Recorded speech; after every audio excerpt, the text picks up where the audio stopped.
Holy 10 leader of youth akadakwa akarohwa nechamba kudedzera kuti vana Hillary Makaya hure ndo vatinodya kana tine mastress. Hi guys, welcome to T-Fafers TV. If you are new to this channel, please subscribe.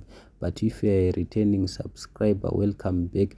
Please guys, like our video so that kutaende kure. Terai muzozva chitaurwa naHoly 10 akadhakwa akarohwa nechamba. Zvinova izvo zviri kuita kuti Kimberley atsamwe mukadzi wake, asi kufara nazvo zvataurwa izvo. Anyway, I'm the leader of the youth and I'm the speaker of the truth. But ndine vanhu vari kundijairira, vanhu vakaita sana Hillary Makaya vakundijairira, vakundipinda musoro mangu ndaurwa neheadache. Handiti 3000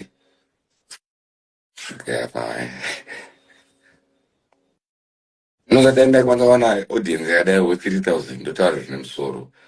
I would have been happier. 3000 tikaenda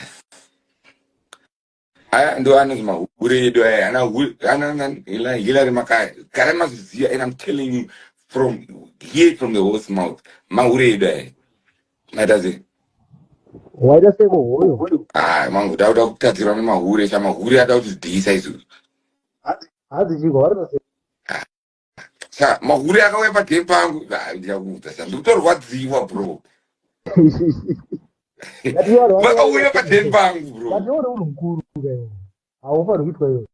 Cha vana vadiki vari kundiona vari kundinzwa ndichitaura zvinhu zvavasingaexpect ndichataura. Zvinondirwadza kuluza character for that. Aiwa. Mahure akauya padhee pangu chana Hillary Makaya mahure.